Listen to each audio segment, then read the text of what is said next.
책 읽는 봄날입니다. 오늘은 밥 딜런 자서전 바람만이 아는 대답을 낭독할 거예요.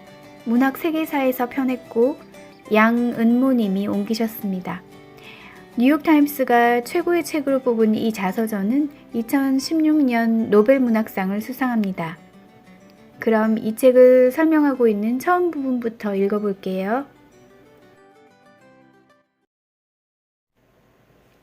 밥 딜런 자서전 바람만이 아는 대답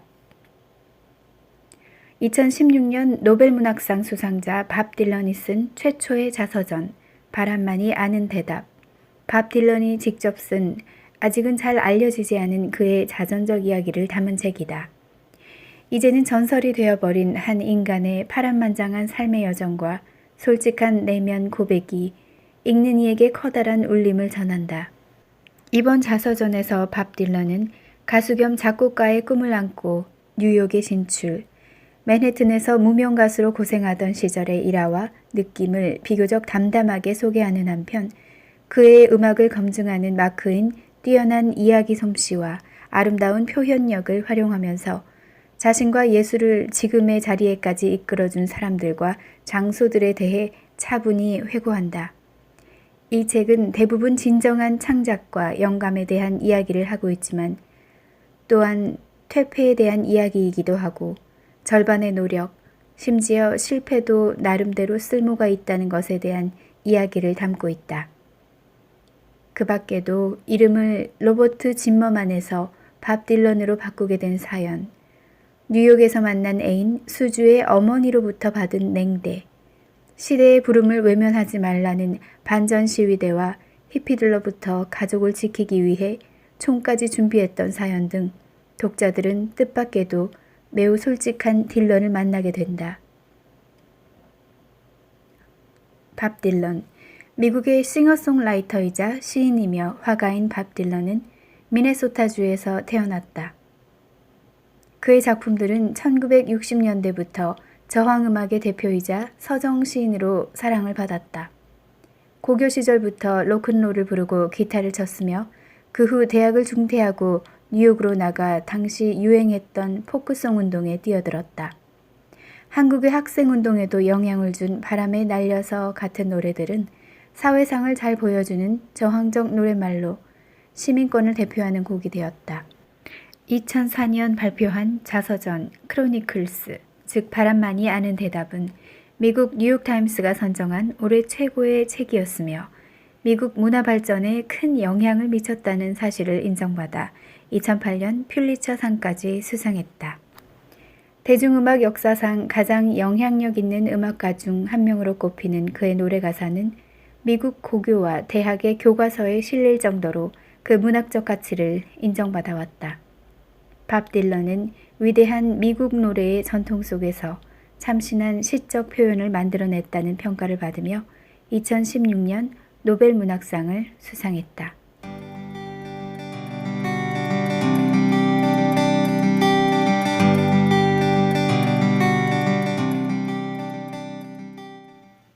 (1) 값을 올려라. 리드 음악사의 사장 루 레비는 나를 택시에 태우고 웨스트 70번가에 있는 피디언 템플로 가서 빌 할리와 그의 밴드 카미시, 로고 라운더 클락을 녹음했던 손바닥만한 스튜디오를 보여주었다. 그리고 다시 브로드웨이 58번가에 있는 잭 댐프시의 식당으로 데리고 갔다.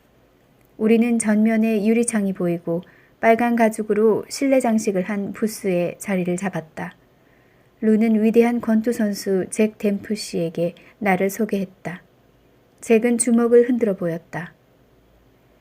헤비급 선수치곤 너무 가벼워 보이는데 자넨 체중을 몇 파운드 늘려야겠어. 옷차림에 조금 더 신경을 써보게.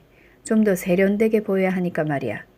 링에 올라갔을 땐 그럴 필요가 없지만 상대를 너무 세게 때리는 걸 두려워하지 말라고. 잭, 이 친구는 권투 선수가 아니라 작사가야. 우리 회사에 이 친구가 작사한 노래를 발표하려고 해. 아, 그래? 그 노래를 들어봤으면 좋겠군. 행운을 비네, 젊은이. 밖에는 바람이 불고 있었다. 구름 조각들이 흩어지면서 붉은 등이 켜진 거리에 눈발이 휘날렸다. 토끼털 귀마개를 하고 매사냥용 도구를 파는 장사꾼들과 군밤 장수들이 근처에서 싸우고 있었다. 맨홀에서는 허연 수증기가 모락모락 올라왔다. 어느 것도 내게는 중요해 보이지 않았다. 나는 리드 음악사와 내 노래 출판에 대한 계약서에 막 서명을 끝낸 터였다. 아직 곡을 많이 쓴 건 아니지만 크게 문제될 것은 없었다.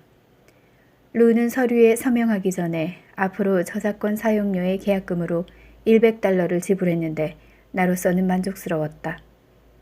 나를 콜롬비아 레코드사에 데려갔던 존 해먼드가 루에게 내 뒤를 봐주라고 부탁했던 것이다.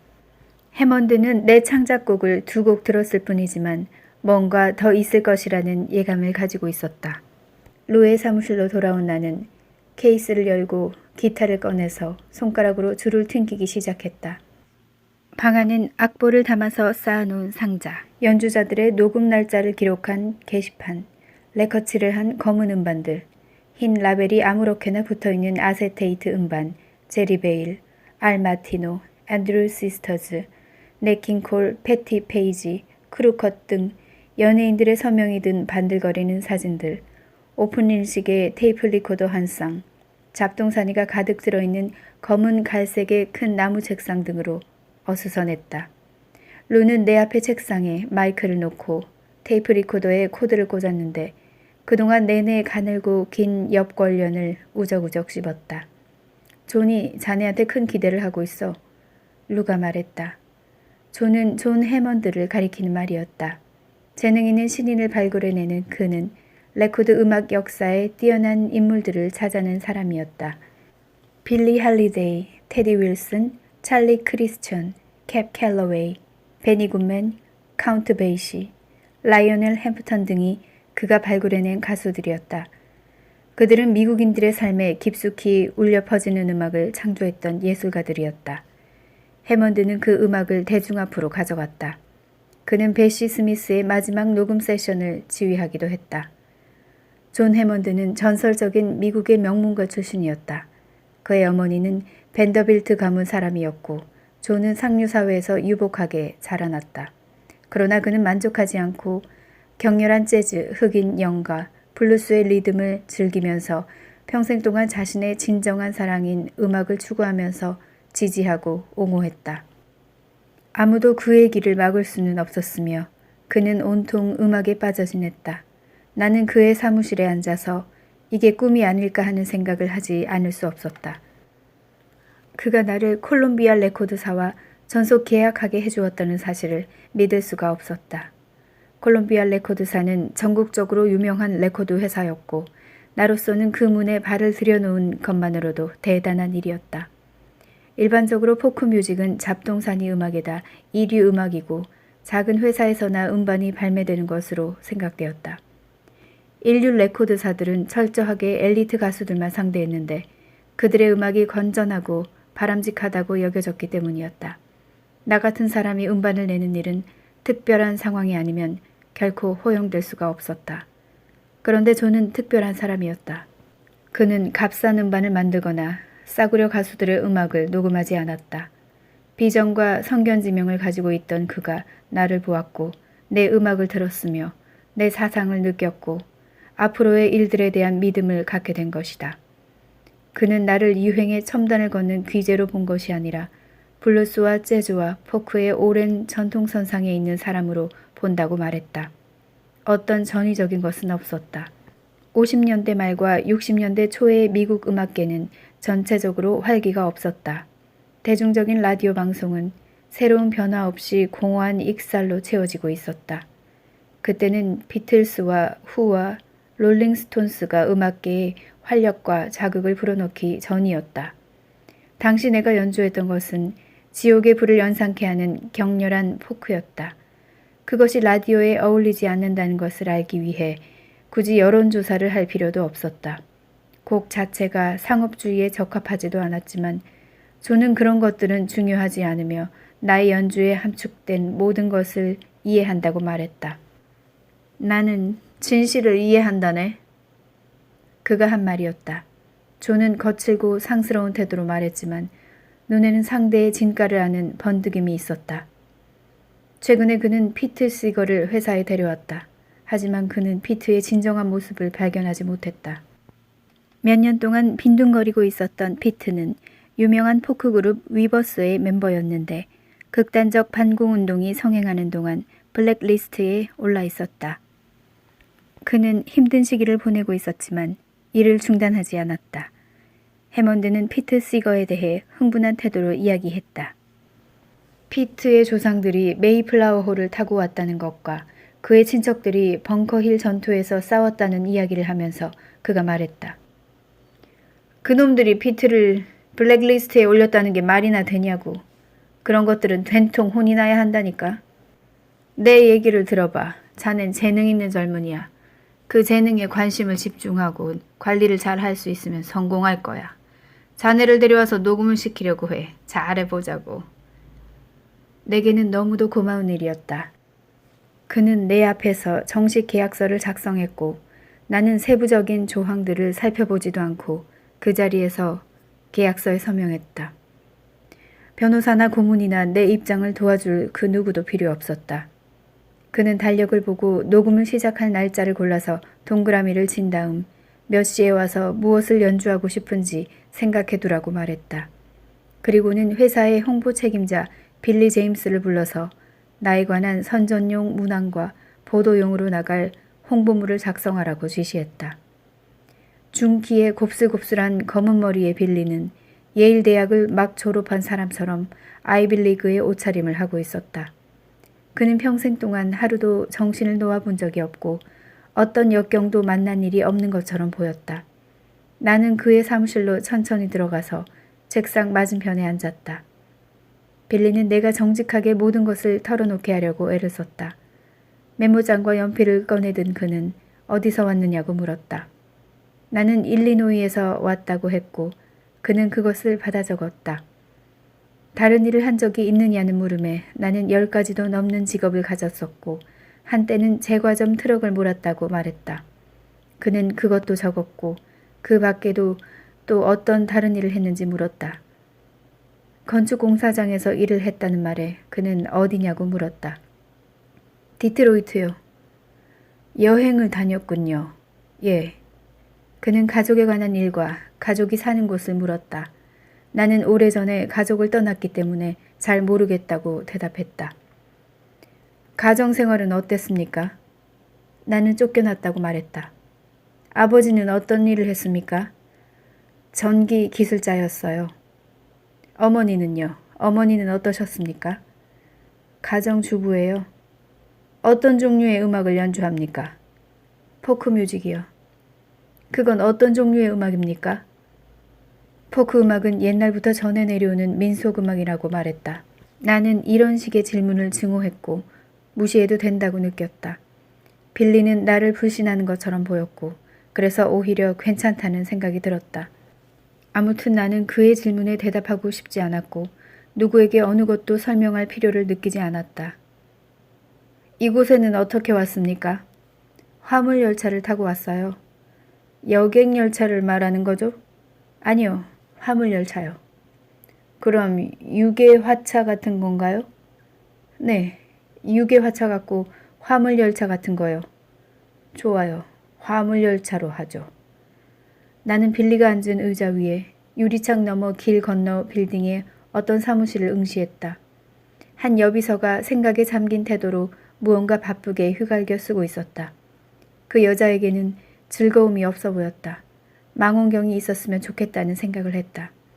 빌리는 음악계에 누구와 자신을 같게 여기느냐고 물었다. 나는 그런 사람이 없다고 말했다. 그 말은 진실이었다. 정말 나 자신을 누구와 비교해 본 적이 없었다.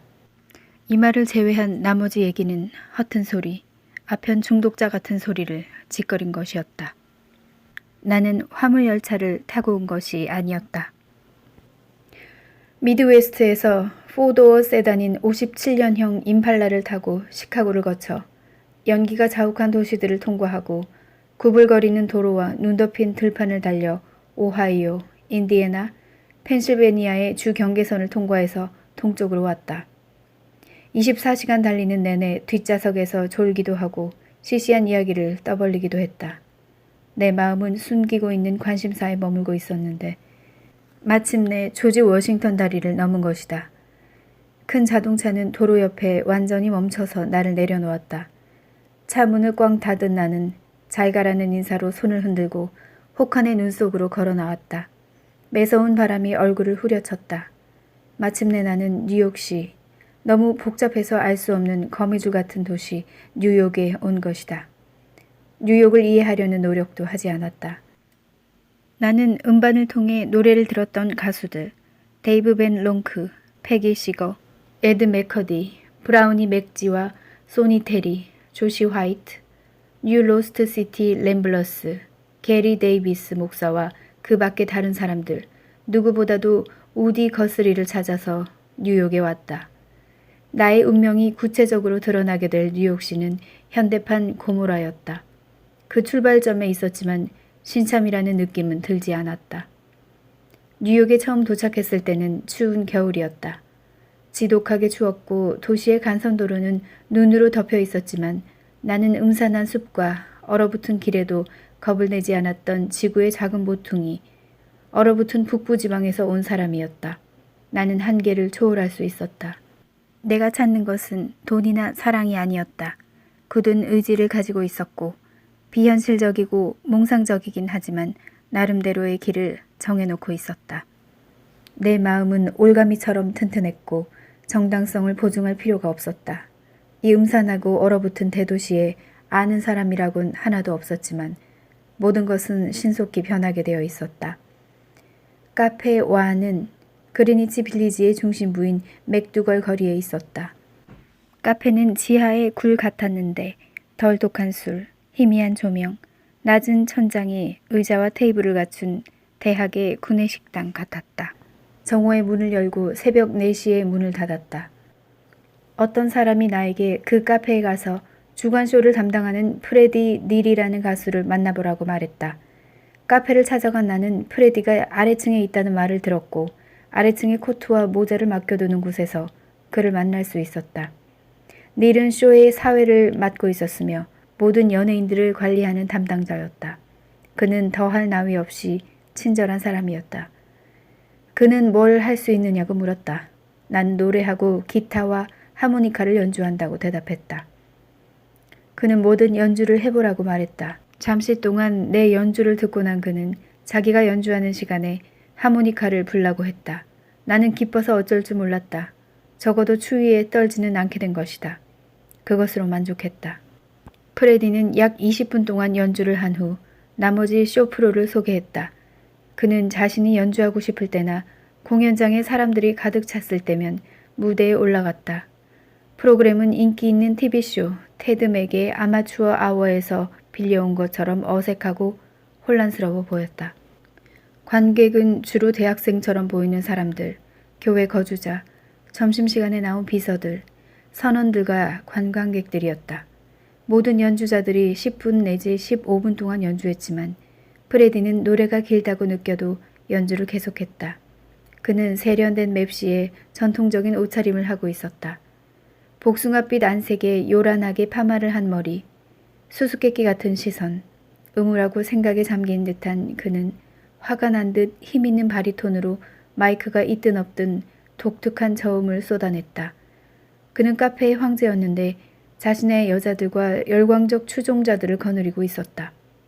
보통은 그에게 접근하기가 어려웠고 카페의 모든 것이 그를 중심으로 돌아갔다. 몇 년이 지난 후 프레디는 히트송 모든 사람이 말하고 있어요를 작사했다. 그러나 당시 나는 네 곡을 연주할 수 없었고 프레디의 연주에 반주를 했을 뿐이었지만 아무튼 뉴욕에서 규칙적인 연주를 시작할 수 있었다. 카페와의 주간쇼는 누구나 무엇이든 할 수 있는 잡동사니 호화쇼였다. 코미디언, 복화술사, 스틸드럼을 치는 그룹, 시인, 남의 흉내를 내는 여자, 브로드웨이 곡을 부르는 2인조, 모자에서 토끼를 꺼내는 마술사, 관객 중 누군가를 지적해서 최면을 거는 터번 쓴 사나이, 얼굴 고개를 하는 사람, 연예계에 들어오고 싶어하는 사람은 누구든 그 시간에 뭔가 할 수 있다는 것이 특징이었다. 세상에 대한 시각을 바꾸게 하는 것은 없었다. 나는 무슨 일이 있어도 프레디의 눈밖에 나지 않으려고 했었다. 대개 8시쯤에는 주간 흥행이 중지되고 전문 쇼가 시작되었다. 리처드 프레디오 같은 코미디언들, 우디 앨런, 조앤 리버즈, 레니 브루스와 자니 맨 같은 상업적인 포크송 그룹들이 무대를 주름잡았다. 낮 동안 카페에 있던 사람들은 모두 쫓겨났다. 오후에 연주하는 사람들 중에 가성 가수인 타이니 팀이 있었다. 그는 우쿨렐레를 연주했고 20년대의 옛날 곡들을 소녀처럼 불렀다. 나는 몇 번 그와 얘기를 나누었다. 근처에 일할 수 있는 다른 곳이 있느냐고 묻자 자신은 가끔 허버트 플리 서커스 뮤지엄이라고 불리는 타임스퀘어에서 연주한다고 말했다. 나는 나중에 그곳을 찾아갔다. 프레디는 이런저런 공연을 보여주려는 유랑 연주자들로부터 끊임없이 시달리고 괴롭힘을 당했다. 가장 한심한 인물은 빌리 더 부처라는 이름을 가진 작자인데 그는 악몽 속에서 튀어나온 사람같이 보였다. 오직 굽 높은 운동화라는 곡만 연주했는데 마약처럼 그 곡에 몰두했다. 프레디는 나를 낮 프로에 이따금 출연시켰는데 주로 관객이 없을 때였다. 빌리는 항상 아가씨들에게 이 곡을 바칩니다란 말로 노래를 시작했다. 그가 입은 오버커트는 너무 작아서 가슴에 달린 단추를 간신히 채웠다. 늘 신경과민인 그는 예전에 정신병자나 죄수들의 난동을 막기 위한 구속복을 입은 적도 있었고 감방에서 매트리스에 불을 낸 일도 있었다. 온갖 불행한 일들이 빌리에게 일어났었다. 그와 다른 사람들 사이에는 마가 끼어 있는 것 같았다. 하지만 그 노래 한 곡만은 꽤 잘 불렀다. 또 다른 인기 있는 사람은 사제복장에 빨갛고 작은 종들이 달린 장화를 신은 사람으로 성경을 비틀어서 이야기했다. 문독도 이곳에서 연주했는데 그는 주로 거리에서 사는 앞을 못 보는 시인이었다. 바이킹 모자를 쓰고 목이 긴 털장화를 신고 담요를 뒤집어 쓰고 다녔다. 문독은 1인극을 하면서 휘파람을 불고 대나무 피리를 연주했다. 그는 주로 42번가에서 공연했다. 내가 좋아하는 가수로는 캐런 달턴이 있었다. 그녀는 키가 크고 흰 피부에 푸른 눈을 가진 가수로 기타를 연주했는데 겁이 많고 날씬한 몸매에 관능적인 여자였다. 나는 그녀를 지난 여름 덴버 교외의 한 산골마을 포크클럽에서 우연히 만난 일이 있었다. 캐런은 빌리 할리데이와 같은 목소리를 가졌고 지미 리드처럼 기타를 연주했다. 나는 그녀와 2번쯤 같이 노래를 불렀다.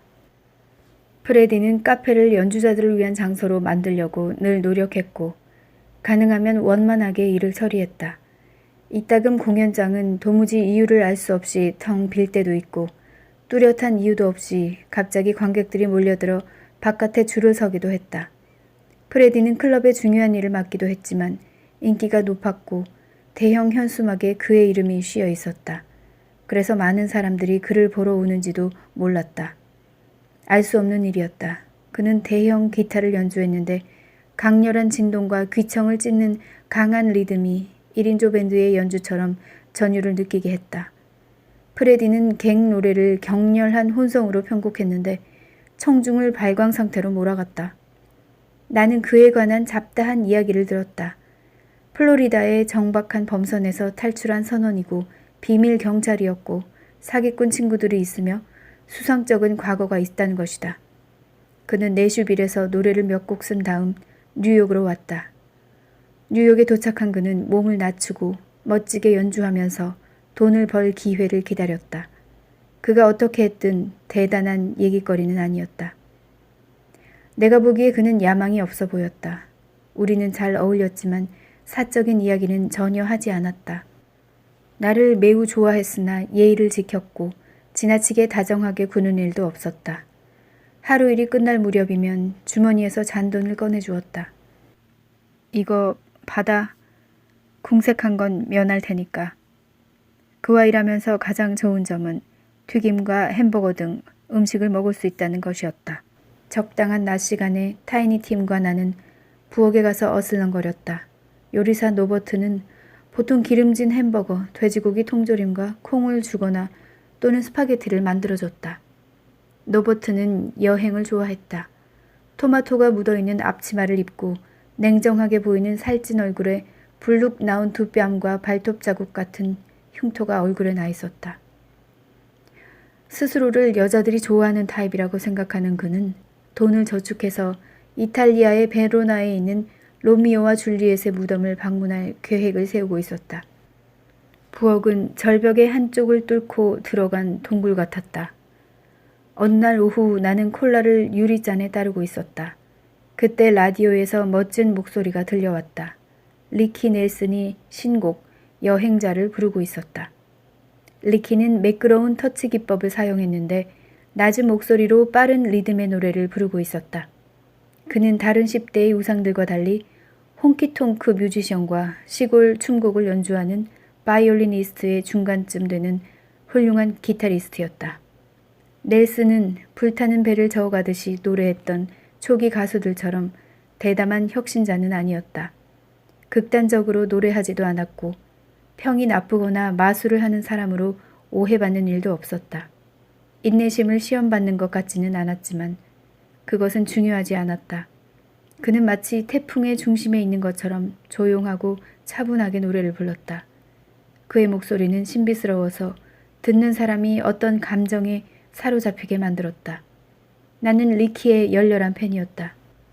아직도 그를 좋아하지만 그런 류의 음악은 소멸되어 가고 있었고 어떤 가치를 가질 기회가 없었다. 이제 그런 음악은 미래가 없었다. 앞날을 생각하는 것은 착각이었다. 착각이 아닌 것은 산골 태생인 빌리 리온스의 유령이 이스트 카이로에 서 있는 것이었다. 그것은 착각이 아니라 일어나고 있는 일이었다. 리키는 평소처럼 표백된 서정시를 노래하고 있었다. 그 가사는 어쩌면 그를 위해 씌어진 것 같았다. 나는 항상 그에게 동료의식을 느꼈다.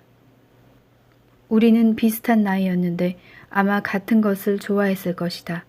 그는 서부에서 자랐으므로 우리의 인생 경험은 아주 달랐지만 같은 세대를 살고 있었다. 그는 모든 것이 나무랄 데 없는 월든 호숫가에서 태어나고 자랐다고 말할 수 있었고 나는 어둡고 사악한 숲에서 나왔다고 할 수 있으므로 같은 숲에서 자랐지만 사물을 다르게 보는 것 같았다.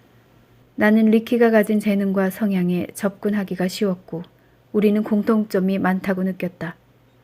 몇 년이 지나서 리키는 내 곡들을 녹음했는데 그것을 자신의 곡처럼 자신이 작곡하는 것처럼 들리게 만들었다. 결국 그는 직접 한 곡을 썼고 거기에 내 이름을 언급했다. 약 10년이 지난 후 리키는 음악적 방향을 바꾸면서 야유를 받기도 했다. 우리는 많은 공통점을 가진 것으로 밝혀졌다. 카페 와의 부엌에 서서 그 매끄럽고 단조롭고 느린 곡을 듣는 것만으로는 앞으로 무슨 일이 일어날지 알 수 없었다. 리키는 여전히 음반을 발표하고 있었고 나 역시 그것을 원했다. 나는 포크 음악을 녹음하는 자신을 마음속으로 그려보았다. 포크 음악은 내가 원하는 라벨이었고 훌륭한 음반들을 내놓을 수 있는 브랜드였다. 리키의 노래가 끝난 후 나는 먹고 있던 감자튀김을 타이니 팀에게 주고 프레디가 일하는 방으로 들어갔다. 언젠가 내가 프레디에게 음반을 낸 적이 있느냐고 물었을 때 그는 이렇게 대답했다. 그건 내 분야가 아니야. 프레디는 음악적으로 어둠을 강한 무기로 사용했는데 기술과 파워가 있었지만 연주자로서는 부족한 구석이 있었다. 하지만 그것이 무엇인지 알 수 없었다. 데이브 벤 론크를 만났을 때에야 그것을 깨달았다. 벤 론크는 클럽 게슬라이트에서 일했다. 게슬라이트는 그 거리에 군림하는 아주 훌륭한 클럽이었다. 클럽 앞에는 신비스러운 느낌을 주는 크고 화려한 깃발이 걸려 있었고 연주자들에게 주급을 주었다. 캐틀로브 피시라는 바의 옆 계단을 내려가면 게슬라이트가 있었는데 술은 없었지만 종이봉지에 술 한 병을 가지고 들어갈 수 있었다. 낮에는 문을 닫고 초저녁에 문을 열었는데 밤마다 6명의 연주자가 돌아가면서 연주하기 때문에 모르는 사람이 뚫고 들어가기는 어려웠다. 오디션을 실시하지도 않았다. 나는 그곳에서 연주하고 싶었고 또한 그런 곳에서 연주하는 것이 절실하게 필요했다. 벤 롱크는 거기서 연주했다. 나는 미드웨스트에 있을 때 벤 롱크의 음반을 듣고 그를 훌륭한 가수라고 생각했으며 그의 악구를 모방했다. 그는 열정적이고 날카로웠다. 돈과 모험을 위해 일하는 용병처럼 노래했고 그의 노래는 받은 대가를 치르는 것처럼 들렸다. 울부짖다가 속삭이듯 노래할 수도 있고 블루스에서 발라드로, 발라드에서 블루스로 오고 갈 수도 있었다. 나는 그의 스타일을 사랑했다. 그는 그 도시의 모든 것이었다. 그리니치 빌리지에서 벤 롱크는 거리의 왕이었고 최고의 지배자였다. 어느 추운 겨울날이었다. 눈보라가 가볍게 날리고 희미한 태양빛이 아지랑이처럼 번지고 있었다. 톰슨로 부근에서 그가 냉담한 표정으로 나를 향해 걸어오고 있는 것이 보였다. 그에게 말을 걸고 싶었지만 타이밍이 맞지 않았다. 그가 지나가는 것을 지켜보면서 그의 눈에서 번뜩이는 섬광을 보았다. 한순간에 일어난 일이었고 나는 그 기회가 지나가게 내버려 두었다. 하지만 그를 위해 연주하고 싶었다. 사실 나는 모든 사람을 위해 연주하고 싶었다. 방 안에 앉아서 자신만을 위해 연주할 수는 없다. 항상 사람들을 위해 연주하는 것이 필요했다. 나는 대중들 앞에서 연주했고 인생 전체가 연주하는 삶이 되어가고 있었다. 나는 게슬라이트를 주목했다. 어떻게 그렇지 않을 수가 있겠는가. 그 클럽과 비교하면 나머지 카페나 클럽들은 이름도 없는 작고 형편없는 수준의 다방으로 연주자들은 연주가 끝난 후 관객들에게 모자를 돌리곤 했다. 나는 가능하면 여러 곳에서 연주를 했다. 선택의 여지가 없었다. 좁은 거리에는 그런 카페들이 많이 있었다. 작고 시끄러운 가게들은 밤이면 거리로 모여드는 관광객들에게 먹을 것을 팔았다. 어느 곳이든 양쪽으로 여닫는 문을 열면 홀이 있고 거리 쪽으로 진열창이 있고 엘리베이터가 없는 2층과 거리보다 낮은 지하층이 있고 칸을 막은 방은 모두 벽 쪽으로 붙어 있었다. 삼가에는 희귀한 맥주와 포도주를 파는 곳이 있는데 지금은 카페 비자르가 되었지만 예전에는 아론브루의 마차 대여점이 있던 자리였다. 주로 노동자들인 단골 손님이 둘러앉아 킬킬거리면서 악담을 하거나 고기를 먹고 음담패설을 나누었다. 뒤쪽에 작은 무대가 있었는데 나는 거기서 한두 번 연주했다. 아마 거의 모든 카페에서 한 번이나 두 번쯤은 연주했을 것이다. 그런 곳들은 대개 새벽까지 문을 열었다. 등유 램프가 켜져 있었고 바닥에는 톱밥이 깔려 있고 나무 의자들이 몇 개 놓여 있고 입구에는 힘께나 쓰는 사내가 요금을 내지 않는 사람이 있는지 살펴보고 주인은 가능하면 커피를 많이 팔려고 애를 쓰는 그런 곳이었다. 연주자들은 거리가 보이는 창가에 앉거나 서서 홀의 반대편에서 입구를 쳐다보며 목청을 높여 노래를 불렀다. 마이크 같은 것은 없었다. 재능 있는 신인을 발굴하는 사람들도 이런 누추한 곳에는 오지 않았다. 어둡고 음산하고 무질서한 곳이었다. 가수들은 노래를 부르고 모자를 돌렸다. 기타를 연주하면서 관광객들 중 누군가 빵바구니나 기타 케이스에 동전을 던져주지 않나 하고 쳐다보았다.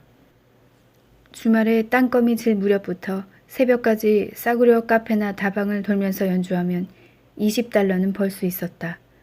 주중에는 뭐라고 말하기가 어렵다. 가끔은 너무 경쟁이 심해서 수입이 없었다. 살아남으려면 한두 가지 트릭을 써야 했다.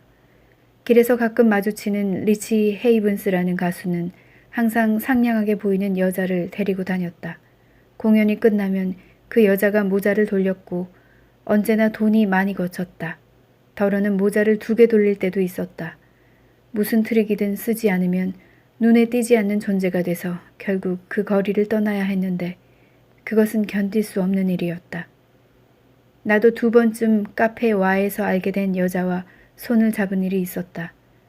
웨이트리스였던 그녀는 착하게 보였다. 우리는 함께 돌아다녔다.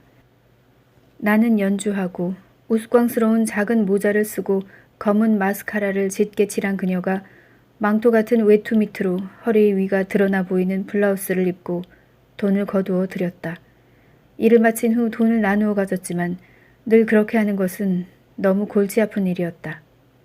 그래도 혼자 일할 때보다 그녀와 함께 일할 때 돈을 더 벌었던 것은 사실이다.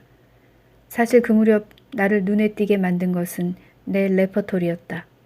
내 곡은 카페의 다른 연주자들보다 힘이 있었고 끊임없이 기타를 크게 연주해서 받쳐주는 하드코어 포크송들이 내 노래의 원형이었다. 나는 사람들을 아예 쫓아내든가 아니면 도대체 이게 뭐지 하고 더 가까이 오게 만들었다. 중간은 없었다. 나보다 연주와 노래가 훌륭한 뮤지션과 가수들이 많이 있었지만 사실상 내 음악과 유사한 사람은 없었다. 포크송은 내가 우주를 탐구하는 방식이었고 그림이었다. 그 그림은 말로 할 수 있는 어떤 것보다 가치 있고 생생한 묘사였다. 나는 사물의 내면적인 실체를 쉽게 가사와 연결할 수 있었다.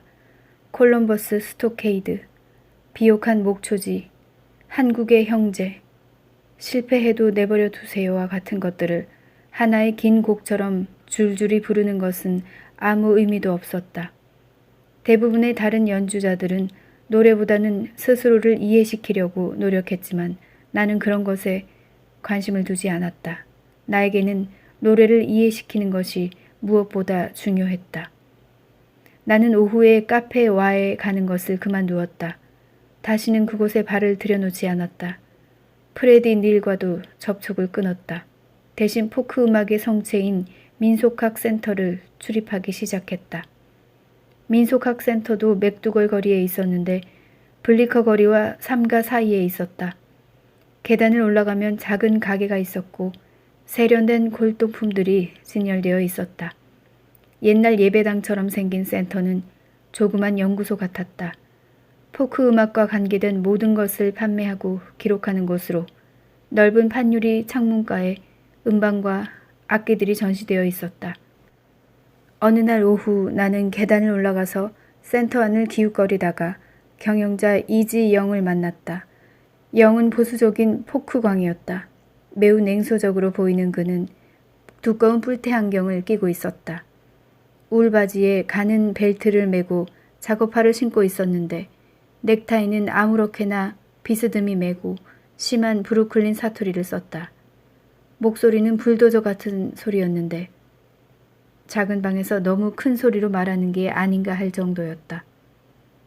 영은 늘 이런저런 일들을 조금 빠르게 떠들어댔다. 싱거운 호인이었는데 사실 비현실적인 사람이었다. 그에게 있어 포크 음악은 금을 쌓은 언덕처럼 반짝거리는 존재였다. 그것은 나에게도 마찬가지였다.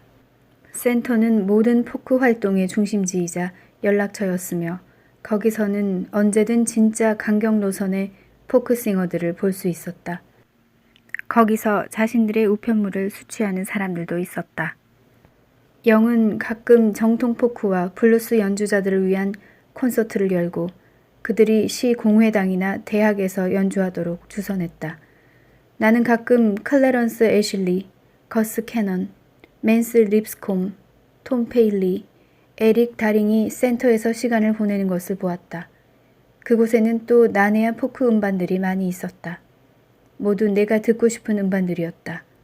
온갖 유형의 절판된 곡들, 바닷가 오두막 노래, 남북전쟁 노래, 카우보이 노래, 비가, 교회 음악, 안티 흑인곡, 북부 연방곡, 고문체의 민간 설화책, 세계 산업노동자 조합 일지, 여권운동에서부터 과음의 위험까지 다룬 갖가지 선전 팸플릿, 몰 플랜더스를 쓴 영국인 작가 다니엘 디포의 작품 등이 있었다.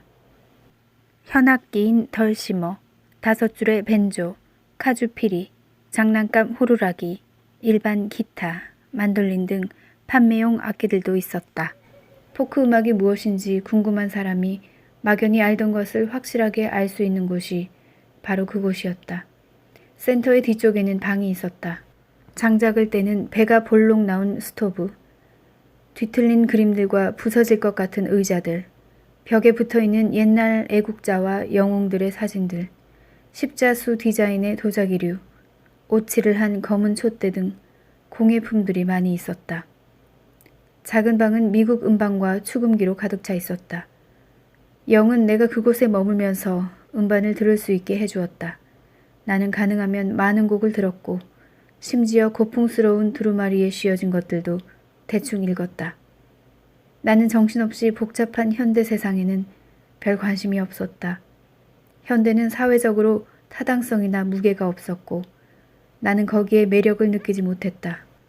지금 관심을 갖는 주제는 타이타니코의 침몰, 갤베스턴의 홍수, 존 헨리의 운전용 강철, 존 하디가 웨스트 버지니아 라인에서 한 남자를 사살한 것 등이었다. 이것들이 내가 깊이 생각하고 관심을 갖는 뉴스였다. 이지 영은 여러 가지 일들에 관여하면서도 일기를 썼다. 책상 위에 펼쳐져 있는 일기장은 일종의 원장 같은 것이었다. 그는 내가 어디서 자랐으며 어떻게 포크뮤직에 관심을 갖게 됐는지, 어디서 포크뮤직을 발견했는지 이런 것들을 물었다. 그리고 일기에 나에 관한 일들을 썼다.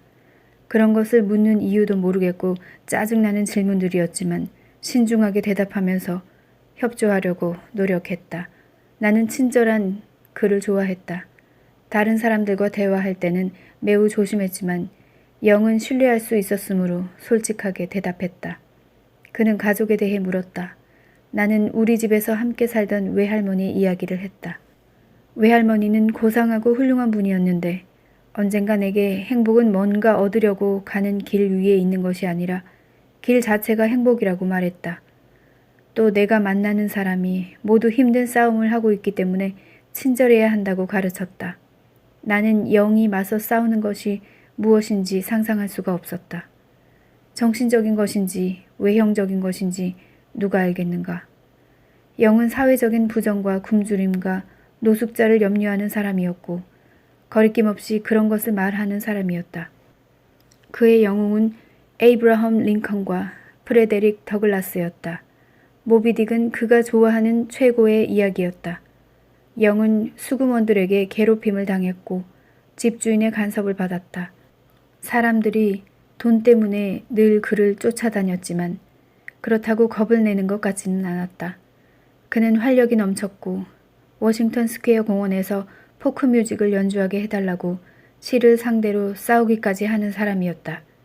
모든 사람이 그의 편을 들었다. 그는 나를 위해 음반들을 꺼냈다. 컨트리 젠틀맨 음반을 주고는 내가 카운터 뒤에 여인을 들어야 한다고 말했다. 그는 찰리 풀의 화이트하우스 블루스를 연주하고는 그 곡이 내게 완벽하게 어울린다고 말했다. 그리고 램블러스가 연주한 그대로 정확하게 연주한 것이라고 말했다. 그는 빅빌 브룬지의 곡 누군가 가야 해를 들려주었는데 그건 역시 내게 잘 맞았다. 나는 이지 영과 함께 시간 보내기를 좋아했다. 장작불이 늘 탁탁 소리를 내며 타고 있었다. 어느 겨울날 몸집이 우람한 남자가 센터에 들어왔다. 그는 러시아 대사관에서 온 사람처럼 보였다. 코트 소매에 눈을 턴 그는 장갑을 벗어서 카운터에 놓고 벽에 걸린 깁슨 기타를 볼 수 있겠느냐고 물었다. 데이브 벤 롱크였다. 걸걸한 목소리에 숱이 많고 뻣뻣한 머리털을 가진 그는 상대방의 태도에는 관심이 없는 자신만만한 수집가였다. 내 마음은 정신없이 요동쳤다. 그와 나 사이에 아무것도 없었다. 영은 기타를 내려서 그에게 주었다. 데이브는 손가락으로 줄을 튕겨보고는 재즈풍의 왈츠를 연주했다. 그리고 기타를 카운터에 내려놓았다. 그가 기타를 놓자마자 나는 앞으로 나가서 기타에 손을 얹으며 게스라이트에서 일하려면 어떻게 해야 되며 누구를 알아야 하느냐고 물었다. 그와 친해지려는 것이 아니라 그게 정말 궁금했다. 벤 롱크는 이상한 듯이 나를 쳐다보았다. 그리고 무뚝뚝하고 퉁명스럽게 문지기 일을 해본 적이 있느냐고 물었다. 나는 없다고 대답하면서 한 곡 연주해도 되겠느냐고 물었다. 그는 물론이라고 대답했다. 나는 빈털터리가 되면 친구가 없어진 애를 연주했다. 데이브는 연주를 잘 들었다며 뉴욕에 온 지 얼마나 되었느냐며 내게 관심을 보였다. 그리고는 저녁 8시에서 9시 사이에 와서 자기의 연주 시간에 2곡을 연주하라고 말했다. 이렇게 나는 데이브 벤 론크를 만났다. 나는 민속학센터를 나와서 추운 날씨에도 불구하고 이곳저곳을 쏘다녔다. 저녁이 되었을 때 나는 블리커 거리의 밀스 선술집에 들렀다. 그곳은 작은 가게들을 돌며 노래하는 가수들이 모여서 잡담을 하거나 무대에 서기도 하는 술집이었다. 플라멩코 기타를 연주하는 친구 후안 모레노가 3번가에 막 개업한 커피하우스 우트레에 대한 이야기를 했지만 나는 거의 듣지 않았다.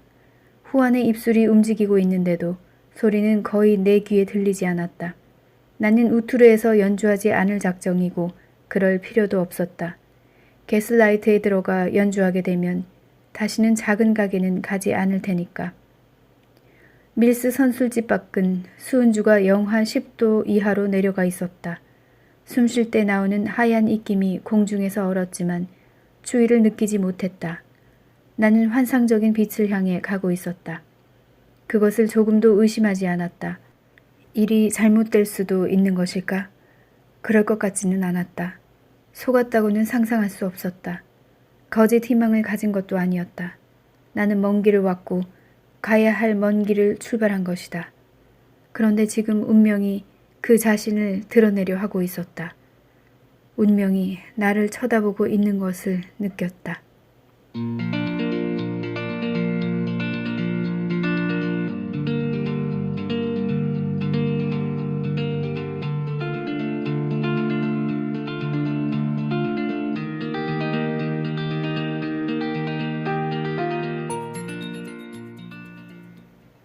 2. 사라진 세계. 나는 침대에 일어나 앉아 주위를 둘러보았다. 침대라고 해봐야 거실에 있는 소파였다. 철제 라디에이터에서 뜨거운 수증기가 뿜어져 나오고 벽난로 위의 사진틀에서 식민지 시대의 가발을 쓴 인물이 나를 내려다보고 있었다. 소파 근처에 새로 홈입해진 둥근 기둥이 목재 진열장을 받치고 있었고 그 옆에 둥근 서랍이 달린 타원형 테이블과 외바퀴 손수레처럼 생긴 의자가 있었다. 보랏빛 판자를 댄 작은 책상과 등받이를 푹신하게 채워넣은 소파, 등받이가 둥글고 소용돌이 모양의 팔걸이가 있는 낮은 의자가 하나 있고 바닥에 깔린 두툼한 프랑스 카펫 위로 블라인드를 통해 은빛 광선이 희미하게 들어왔다. 칠을 한 널빤지들이 지붕의 윤곽을 뚜렷이 보이게 했다. 방에서는 진토닉과 메틸 알코올 그리고 꽃냄새가 났다. 이곳은 허드슨강 근처의 베스트리 거리에 있는 건물의 맨 위층이었다. 연방양식 건축물로 엘리베이터가 없었다. 같은 블록에 미국의 브루투스라고 할 수 있는 존 월키스 부스가 술을 마시던 지하 선술집 불스 헤드가 있었다. 나도 그곳에 가본 적이 있었다. 거울에서 그의 유령을 보았는데 악령이었다. 가수이며 벤 롱크의 친구인 폴 클레이턴이 이 집에 살고 있는 레이 구치와 클로에 키엘에게 나를 소개했다. 성품이 착한 폴 클레이턴은 고독하고 우울한 사람이었다. 그는 30장 이상의 음반을 냈지만 대중들에게 알려지지 않은 학자이고 민요시에 대해 백과사전적인 지식을 가진 사람이었다. 나는 창가로 걸어가서 회색빛 거리와 강 쪽을 건너다 보았다. 날씨는 매섭게 추웠지만 내 마음의 불은 끊임없이 돌아가는 풍향계처럼 절대 꺼지지 않았다. 저녁 나절이었고 레이와 클로에는 모두 나가서 집에는 아무도 없었다. 버지니아 출신의 레이는 나보다 10년은 나이를 더 먹은 것 같았다. 늙은 늑대처럼 비쩍 마른 몸에 전쟁에서 부상당한 상처 자국을 가지고 있었다. 그는 주교와 장군과 식민지 총독을 배출한 명문가의 자손이었다. 그러나 그는 관습을 따르지 않는 사람이었고 인종차별의 폐지를 주장하는 사람이 아니라 남부의 국수주의자였다. 레이와 클로에는 은둔자처럼 살았다. 레이는 내 노래 속에 나오는 인물처럼 인생을 통찰하며 낭만적인 삶을 살고 있었다. 온 나라의 상황들이나 살피며 정처 없이 돌아다녔다. 대변동의 기운이 움트고 있으므로 몇 년 지나지 않아 미국의 도시들이 흔들리겠지만 레이는 그런 일에 조금도 관심을 두지 않았고 진짜 중요한 활동은 콩고에서 일어나고 있다고 말했다. 클로에는 붉은 황금색 머리와 담갈색 눈에 인형같이 예쁜 얼굴에 알기 어려운 미소를 지었는데 몸매가 아주 예뻤고 손톱에 까만 매니큐어를 칠하고 다녔다. 그녀는 8번가에 있는 벨리 댄스를 보여주는 이집트 식당의 휴대폰 보관소에서 일했고 캐벌리의 잡지의 모델로도 활동했다. 나는 항상 이래요. 그녀는 이렇게 말했다. 레이와 클로에는 남편과 아내 혹은 남매 혹은 사촌처럼 살았다. 그들이 이곳에 살고 있는지조차 알기 어려웠다. 클로에는 자기 나름의 소박한 방법으로 사물을 보면서 언제나 짧게 미친 짓이라고 말하곤 했다. 언젠가는 내게 아이섀도우를 칠하라고 말했는데 아이섀도우가 사악한 눈을 피하게 해주기 때문이라는 것이다. 내가 누구의 사악한 눈이냐고 묻자 조 블로우나 조 슈메의 눈이라고 대답했다. 그녀에 의하면 드라큘라가 세계를 지배하고 있는데 그는 인쇄기를 발명한 쿠텐베르크의 아들이라는 것이다. 40년대와 50년대의 문화 속에서 산 사람이라 이런 종류의 대화는 내게 별 무리가 없었다. 쿠텐베르크는 구식 포크송을 그만둔 사람일 수도 있었다. 사실상 50년대의 문화는 말년에 재판관석에 앉아있는 판사와 같았다. 그 문화는 막 떠나려 하고 있었다. 일어나려고 몸부림을 치다가 10년 안에 꽝 하고 추락할 것이다. 포크송은 신앙처럼 내 마음에 깊이 새겨졌으므로 추락은 문제가 되지 않았다. 포크송은 현재의 문화를 초월하는 음악이었다. 완전히 정착할 곳으로 이사하기 전에 나는 상당히 오랫동안 여기저기 떠돌았다. 어떤 곳에서는 하루 이틀 머물 때도 있었고 몇 주일 동안 머물 때도 있었다. 벤 롱크의 집에 오래 있었고 베스트리 거리의 이 집에 더 오래 있었다. 나는 레이와 클로에의 집에 있는 것이 좋았다. 그 집에서 편안함을 느꼈다. 상류층 배경을 가지고 있는 레이는 사우스 캐롤라이나의 캠덴 육군사관학교에서 공부한 적이 있었다. 그는 거짓없는 철저한 중호심을 가지고 그곳을 떠났다. 그는 또 웨이크 포레스트 신학대학교에서 고마워하며 추방되기도 했었다.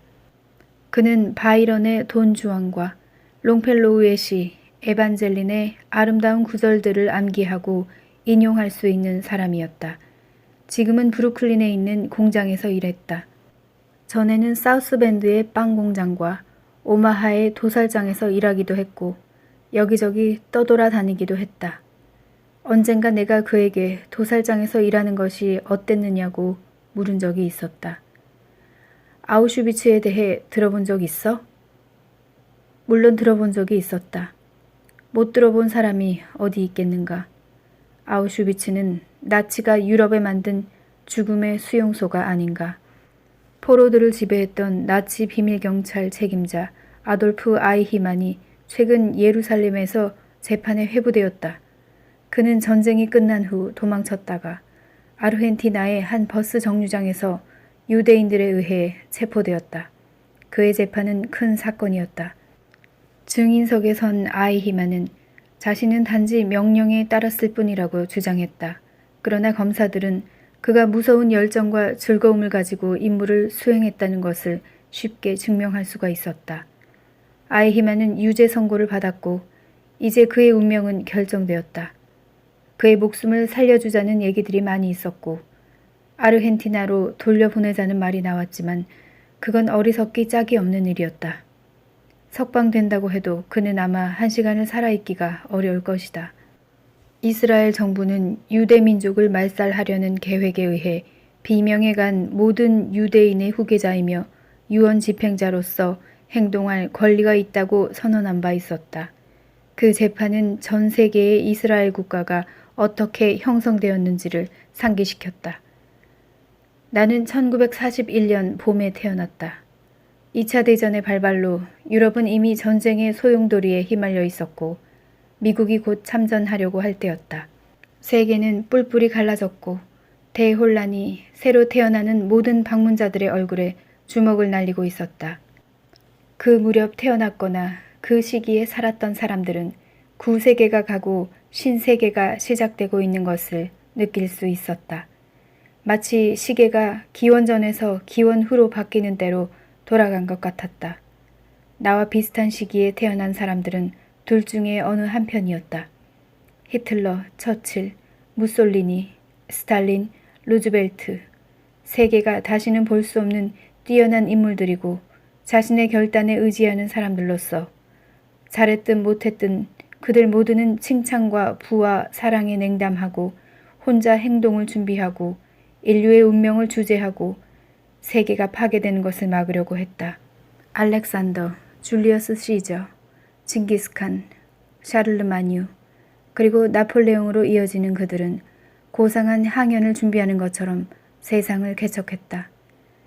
가르마를 가운데 탔거나 바이킹 모자를 썼거나 부인될 수 없는 사람들이었고 미개한 야만인들이 우르르 지구를 가로지르며 생각나는 대로 지도를 만들었다고 평가될 수는 없는 사람들이었다. 우리 아버지는 척수성 소아마비를 앓았으므로 전쟁에 나가지 않았지만 삼촌들은 모두 참전했다가 살아서 돌아왔다. 폴 삼촌, 모리스 삼촌, 잭, 맥스, 루이스, 버넌과 그 밖에 많은 사람들이 필리핀, 안치오, 시실리, 북아프리카, 프랑스와 벨기에까지 파병되었다가 추억거리와 기념품들을 안고 돌아왔다.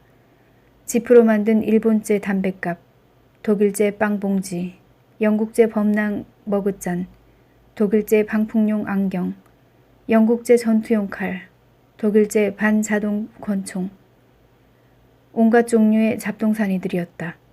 그들은 마치 아무 일도 일어나지 않은 것처럼 민간인의 생활로 돌아갔다. 어떤 일을 했는지 무엇을 보았는지 단 한마디도 하지 않았다. 1951년에 나는 초등학교에 다니고 있었다. 그때 우리가 받았던 훈련 중 하나는 공습 사이렌이 울리면 책상 밑에 들어가 숨는 것이었다.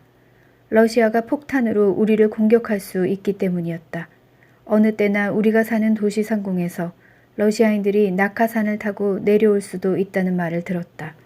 그들은 불과 몇 년 전 삼촌들과 어깨를 나란히 하고 함께 싸웠던 바로 그 러시아인들이었다. 이제 그들은 우리 목을 베고 불태우기 위해 오는 괴물이 된 것이었다. 그것은 기묘하게 보였다. 그와 같은 공포 속에서 사는 것은 아이의 정신을 강탈하는 것이다.